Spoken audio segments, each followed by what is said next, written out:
Magandang araw mga ka-aerial defense, may ibabahagi na naman ako sa inyo. Dahil ngayong araw na ito ay may pag-uusapan tayo tungkol sa ating depensa. Pilipinas nagpadala ng 3 barkong pandigma at Coast Guard ship para harangin ang barko ng China. Pero bago tayo magpatuloy, wag mo muna kalimutan mag-like, share and subscribe.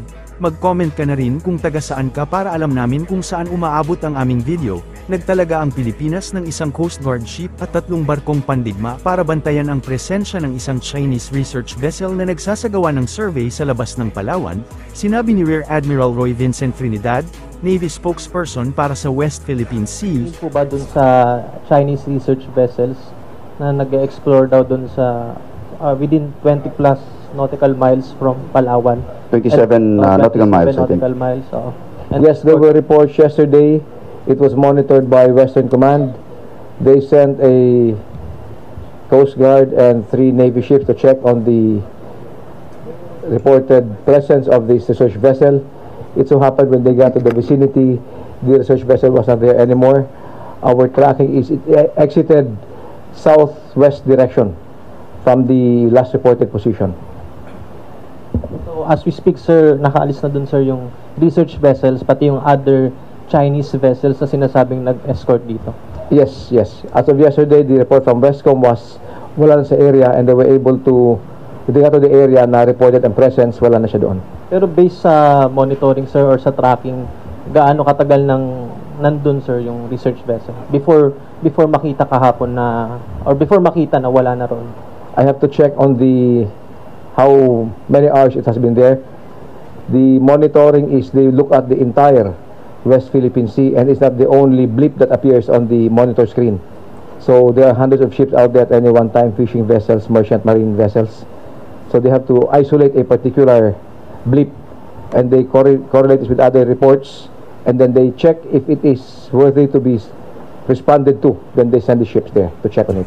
Nitong Martes, ayon kay Sea Light Director Ray Powell, 6 na militia ships ang nag-escort sa Haiyang Dizihao research vessel na 27 nautical miles lang ang layo mula sa baybayin ng Palawan noong Lunes. Ang research fleet gayunpaman, ay nasa labas pa rin ng 12 nautical miles territorial sea ng Palawan, isang red line na sa sandaling tumawid ang China ay madedeklara itong bilang isang direktang banta sa soberanya ng Pilipinas.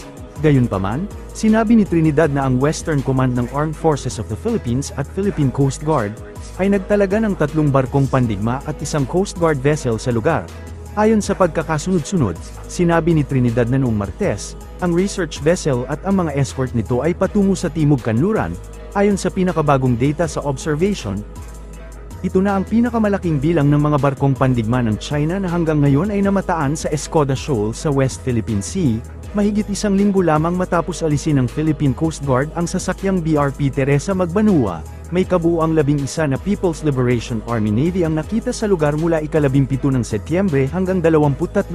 Sinabi ni Rear Admiral Roy Vincent Trinidad, Navy spokesperson para sa West Philippine Sea, nitong Martes. Sa kabila nito, nanindigan si Trinidad na walang de facto control ang China sa lugar. I-follow up ko lang muna yung sinabi niya na 11 warships. Is it usual, I mean based on our monitoring, is it usual that we see at least or more than 10 warships of China in just one nearby areas? I mean, malapit sila sa isa't isa. It's the first time we have monitored that number close to Sabina Shoal. Alright. So, how do we view it, sir? I know you said earlier na you don't want to speculate on what, but on our part sa EAP, how do we view it? We do not look at this from the perspective of one shoal at a time. We look at the entire West Philippine Sea, and the numbers could swing from one particular shoal to another. Ang importante ay nagpapatuloy tayong gampanan natin yung ating mandato. So they could surge number of ships to a particular shoal. We don't care. What is important is we still have the freedom of action to continue performing our mandate. Alright, so despite their presence, we will not be deterred on our regular or routine. We will not be deterred. We'll keep performing our mandate and keep monitoring our shoals and reefs and shallow areas. Para sa mas madaming update tungkol sa ating depensa, paki-follow at like muna ng aming page na nasa description na ang link.